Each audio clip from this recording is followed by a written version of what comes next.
Уважаеми зрители, отново сте с предаването на Фокус, което се излъчва директно от студиото на телевизия Диана. Мой събеседник е Румен Гърдев. Господин Гърдев, да отидем към горещата точка, може би и прекалено гореща. Защо страната, или по-скоро голяма част от хората, излязоха по улиците, излязоха, да го кажем така, на бунт? Какво доведе до тази реакция, според вас? Ако трябва да кажа с една дума, не мотият. Безизходицата. Проблемите са не знам, до върха. Но използвам въпроса ви да кажа нещо много важно, защото искам да се обърна към тези млади хора, които са на улиците, които стачкуват. И дано така да ме чуете, ако трябва да се свържат в редакцията да поговорим.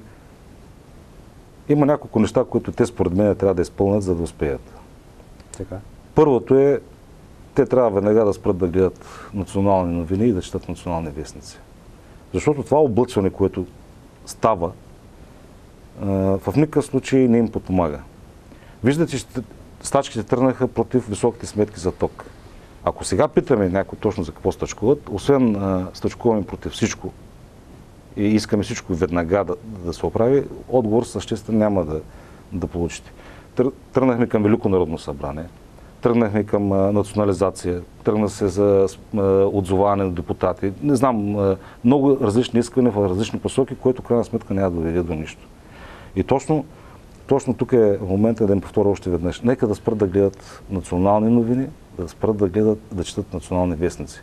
Нека да гледат Диана Кабел, да четат ямболските сайтови, има и ямболски вестници и да не се влияят от това, което... Защото всеки има интерес да ги управлява и да ги манипулира. Второто важно нещо е, наистина те трябва да излъчат лидери.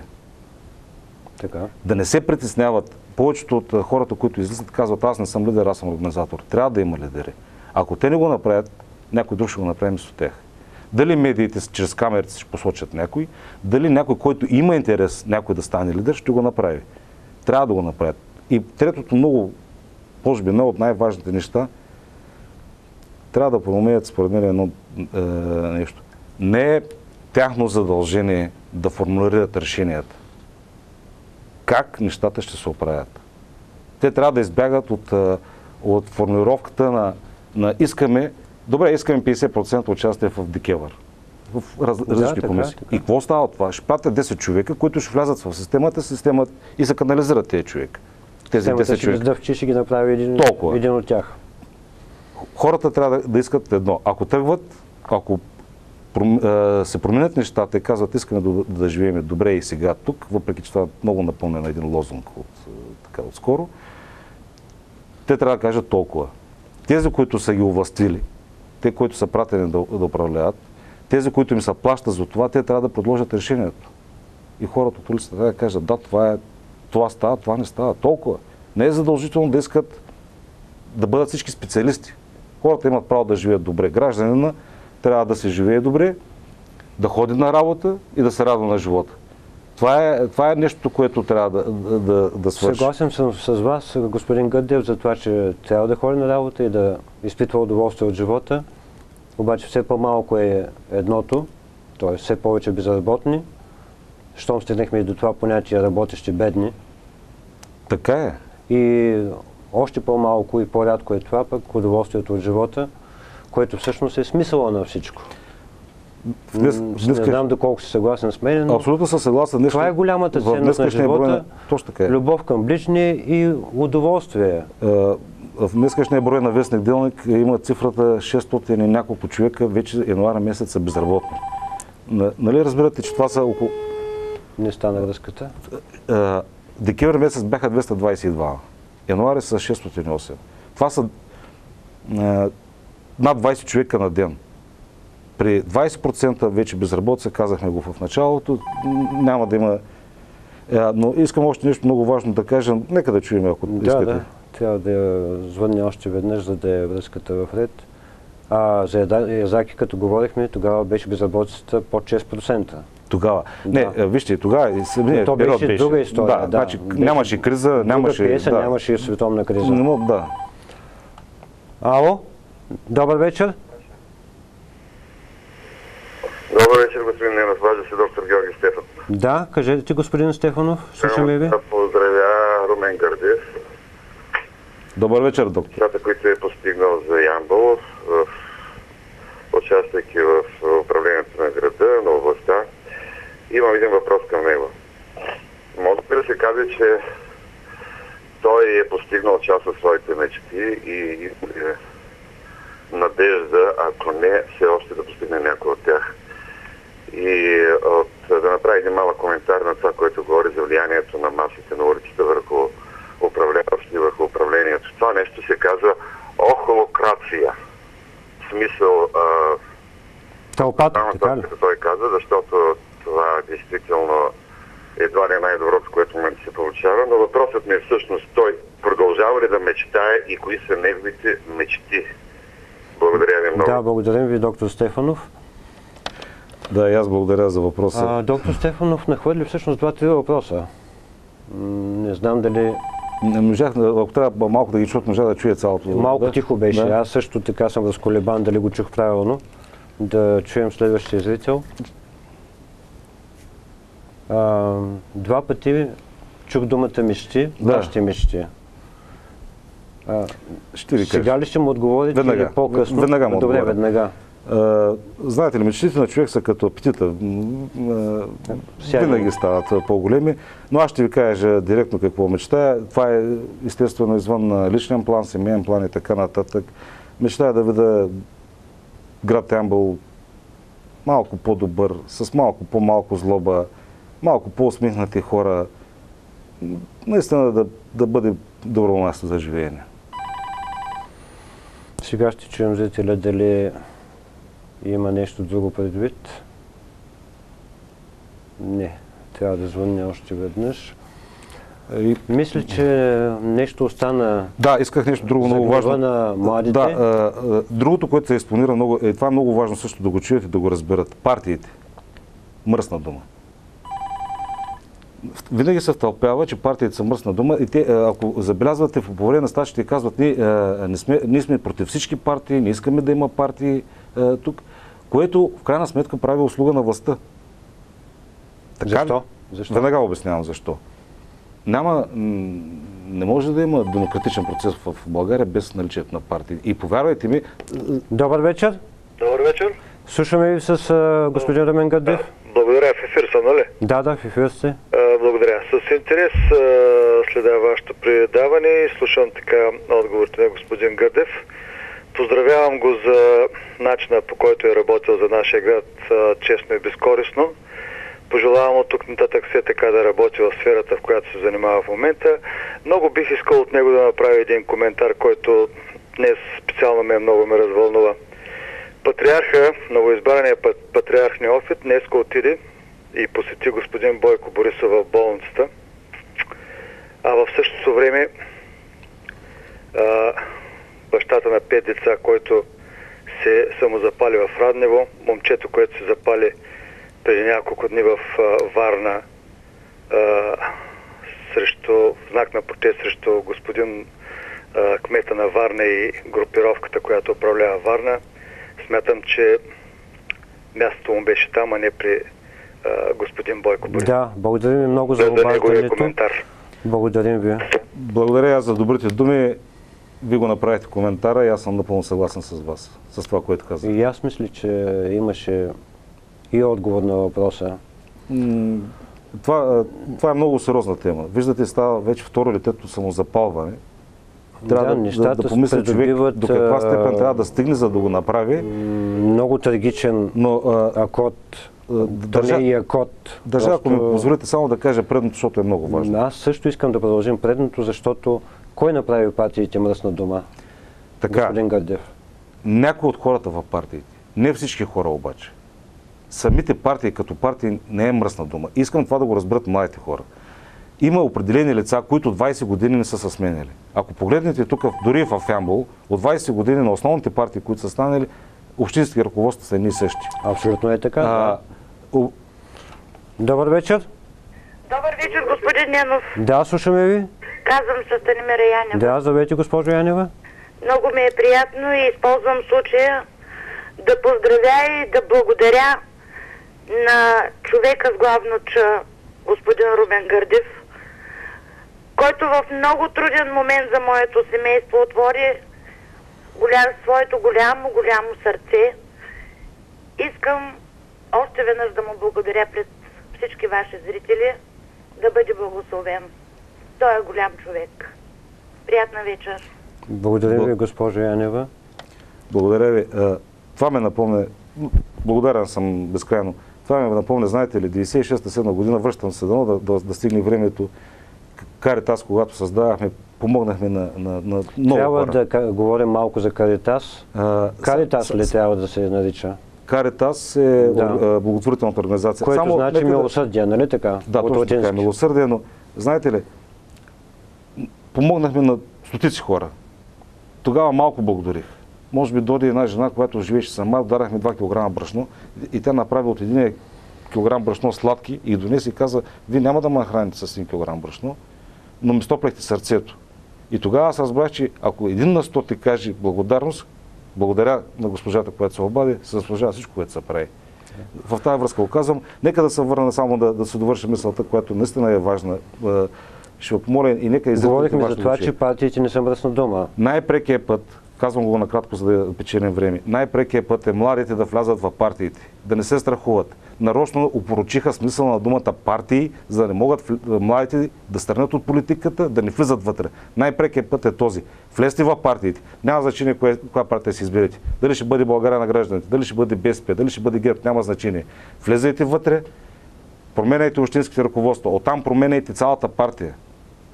Защото нямаме друг избор. Какво да върнем член номер 1 да оставим партия? Една партия? Случай, това са абсурдни неща. Или ако забраним партиите, отиваме към диктатура. Затова... Това също е абсурдно, защото сме и член на Европейския съюз и това е много стар и живеен период и е ретрограден. Но същевременно аз пък мисля, че не е необходимо да стават партийни членове, има си и други начини. Не, вижте, има млади хора, които са обществено заангажирани и се занимават с това нещо. Защо трябва да ги спираме? Нашата роля е да им помогнем. Напротив, трябва да ги насърчаваме. Тези партии, които, извинявайте, правителство, управление, всичко се прави от партии. Така е, но смисъл при първите избори имахме, ако си спомняте, мажоритарно професионална система. Добре. По-важното е вие какво мислите, аз съм резервиран в някаква степен. Да. Добър вечер. Ало, добър вечер. Да, слушаме ви с господин Гърдев. Ало, чувате ли? Да, слушаме ви. Да. От разговора разбирам, че този човек е причина за привличане в града на такова голямо предприятие като Язаки и толкова много хора работят в него. Така е, да. Радвам се, че има такива ямболи, които мислят и правят нещо съществено за града ни. Такива хора трябва да има повече, които милеят за града ни. Тогава нашия град ще бъде един от първите и ще се гордеем, че живеем в този град. Дано този човек бъде поканен за напред в управлението и даде всичко, което не е успял преди да направи за града ни. Благодаря ви много. Благодаря ви и ние. Аз благодаря за добрите думи, но нека да направя една оговорка. Още веднъж благодаря за добрите думи. Не бяхме само аз и Румен Андреев, имаше много хора, другите, които помагаха. Значи, Румяна Стефанова беше част от екипа, който ни помогна. Драгомир Димитров, Милен Гайдаров, Бистър Желязкова, ще изтърва някой. Имаше съветници, които помагаха. Така е, господин Гърдев, разбирам, че е така, но все човек, пак това не може трябва да е двигател и много по-често и повече време да е отделял на този проблем. Сега не може 20 души да се занимават с проблема. Това е факт. В крайна сметка, ако се беше разминал Ямбол с Язаки, щеше да има виновни. И може би щяхте се окажете виновни вие. Не, нямаше да има 3000 работни места. Това ще да стане. Никой нямаше. Което сега безработицата нямаше да бъде 17%, ще да е 30%, примерно. Тук искам да спомена нещо, което е също важно. аз присъствах на обсъждането на бюджет Да. 2013. Преминаваме към проблемите на нашия град ли? Той е във връзка пак с привличане на инвестициите. Събития. Може и да говорим за проблемите на града. Ако искате, веднага и казвам, които са проблемите на града, но нека да говорим за инвестициите. Между другото, харесваме кмета Георги Славов, който каза, че поддържат непрекъсната връзка с агенцията по инвестиции. Всеки месец обновяват информацията. Това е добре. Това трябва да бъде така. Въпросът е каква информация имат. Значи не само това трябва да се направи, трябва да се постигнат много други неща. Трябва да се обособят общински райони. Трябва да се прокара инфраструктурата от тях. От тях трябва да има ток, вода, газ. Парцелите трябва да бъдат готови. И това да бъде сложено на една снимка и да бъде в агенцията по инвестиции. И тогава, когато дойде съответния инвеститор, толкова така дружба имаме добра с Турция, Одрин, Текердак, знаете, Чорло и цялата индустриална зона по този начин е създадена. Искаше да кажете, че нашата община няма готовност ли за такива неща? Дано да имат, аз не знам дали имат. Да. И аз не знам. Това трябва да бъде, защото тези, които дойдат, те ще искат по най-бърза начин да тръгне тяхната бизнес, да тръгне тяхното производство. Никой няма да дойде, защото ще види цветна брошура и по това. Никой няма да дойде, защото имаме хубав градски парк. Нали, да разкрива работни места. Така, никой няма да дойде, защото и да са некрасиви жените, защото имаме няма река да Тунджа. инвестира няколко милиона заради дамското присъствие. По-скоро ще постои няколко дни или 2 седмици и ще се замине. И другото, което е много важно, мисля, че казахте за проблемите на града. Ако трябва да ги очертаем, защото все повече усещам, че времето не притиска, 3 проблема, които според вас са най-болезнени, най-важни? Безработица на първо място. Хората нямат работа. Така? Хората са травмирани. Виждате какво става. Не можеш да си позволиш да влезеш спокойно в един голям магазин, няма да им казвам имената, да ни прави реклама. Безработица. Това е първият проблем. Сигурността на хората.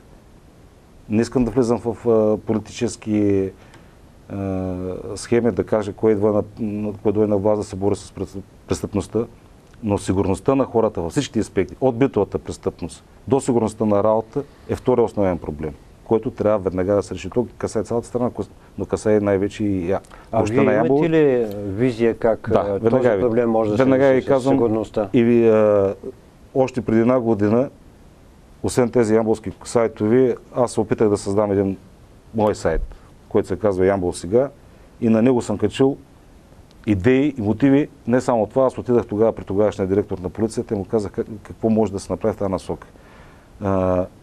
Той възприели ли нещо от това, което му предложихте? Много любезно ме слуша. И толкова? Да, ясно. Значи, ние трябва да почерпим опита от Западна Европа, ако щете от Америка.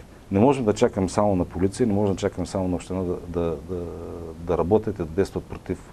Говоря вече конкретно за битова престъпност. Да.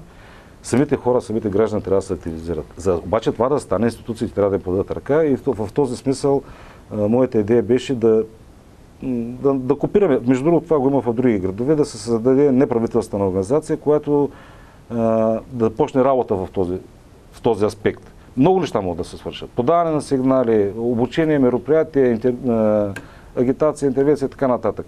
Нямаме време. Така, имаме млади, енергични хора, имаме и хора като вас, които са бивши офицери, имаме достатъчно човешки потенциал все още.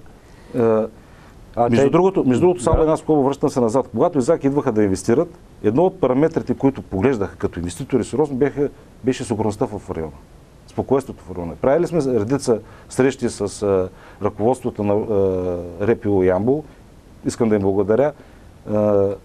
Наистина, едно от нещата беше това. Дали бизнесът им ще бъде спокоен тук.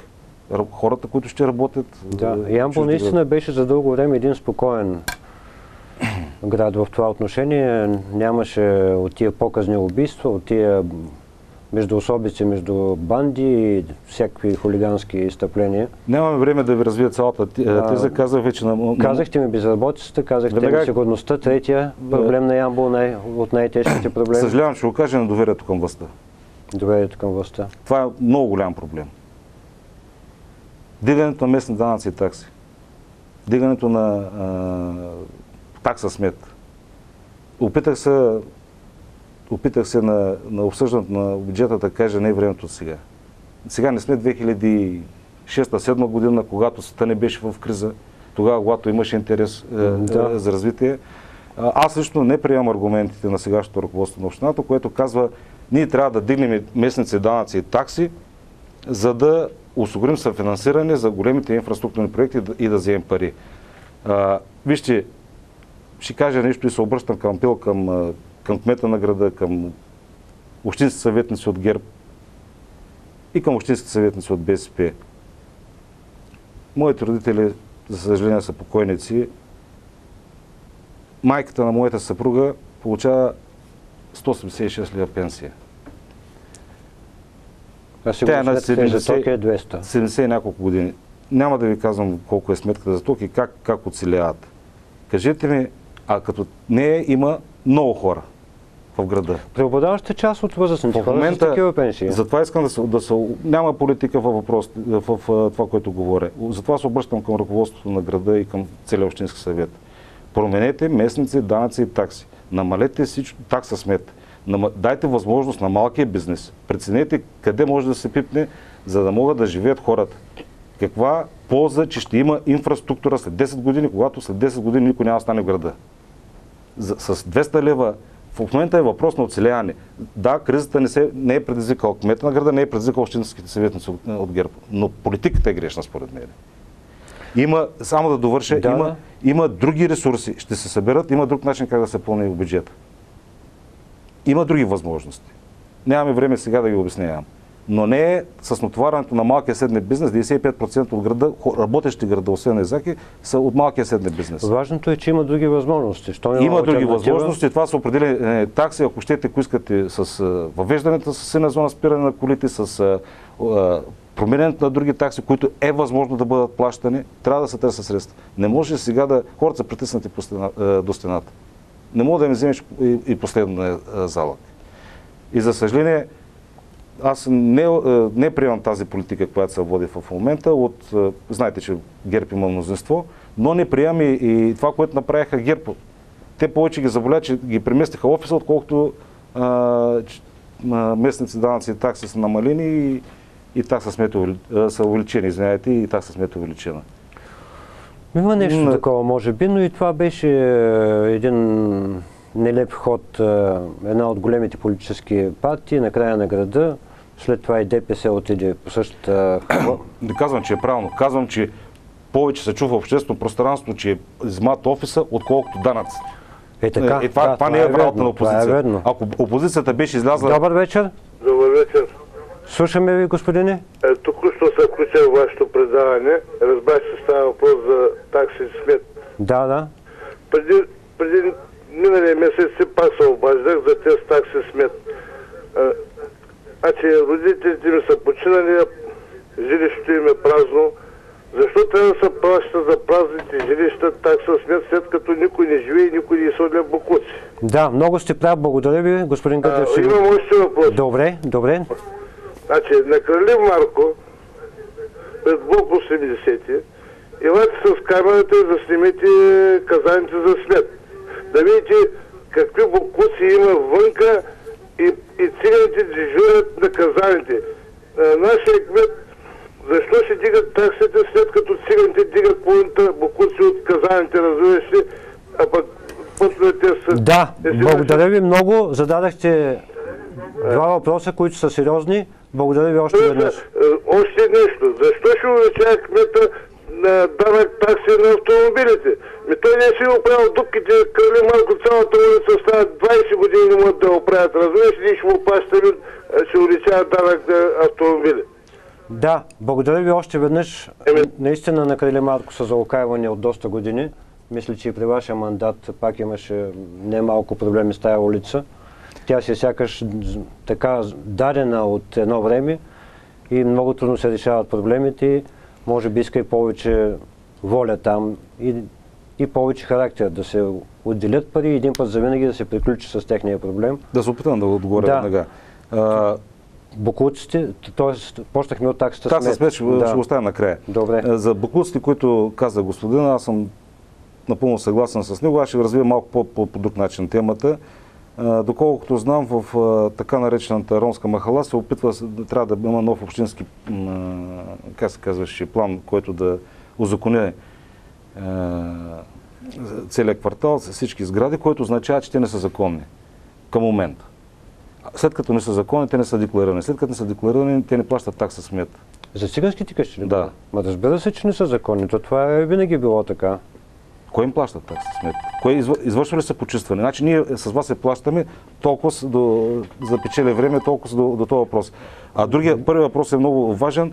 Такса смет в момента, която се събира в цяла България, не е законна. Тя се събира на данъчна оценка, а не се събира на количество боклук, който е свърлен. Това е закона дава възможност всички общини, почти цяла България го прави. Може никой да няма в апартамента ви да живее, обаче си плащате, защото това е удобно на властта в момента. Това е истината. Дори омбудсмана и, не знам, мисля, че Конституционният съд трябва да се произнесе, такса смет е незаконна. Не вдигам телефона, уважаеми зрители, защото вече сме извън програмното време. Благодаря ви, че бяхте активни, но след една минута господин Гърдев трябва да завършим своя разговор. Така, това е стар ямболски проблем. Много пъти са пледирали в залата на Общинския съвет. Няма воля. Тези, които са на власт, нямат волята да го направят. Може би наистина това, което казахте, искат парите да дойдат, въпреки че е несправедливо. Такса смет от 2007 година беше 1 милион. Сега е 4 милиона. През това време града намаля. Аз ще попитам вас, не вас, вие сте журналист. Ще питам човека, колко пъти е по-чист града? Стана ли 4 пъти по-чист с това увеличение? Беше милион и нещо. Така е. Аз също съм гражданин, в крайна сметка. Всеки ден съм по улиците. Да не говорим, че за един месец беше оставена самотек, поръчката едната била обжалвана и така нататък. Тези неща се мислят по-отрано. Последен въпрос, господин Гърдев. Да. Защо българите според няколко социологически изследвания считат себе си за най-нещастните? Не знам аз доколко съм съгласен с това твърдение, моят отговор е следния. Знаете формулата за щастието, че е претенции върху възможност. Така се изравнява щастието. И когато възможностите на хората намалят, трябва да се намалят претенциите. Богу, към момента претенциите няма къде да се намалят повече. Отказаха се хората от месо, отказаха се от парно, отказаха се от какво ли не, няма от какво се отказват повече. И затова, след като вече не могат да намалят претенциите, те според мен трябва да ги увеличават, да се търсят правата. Това е единственият начин да се увеличи щастието. Благодаря ви много, че бяхте гост в студиото с предаването на Фокус. Уважаеми зрители, за тази вечер това беше от нас. И не забравяйте, животът е само един и е прекрасен. Останете с програмата на телевизия Диана.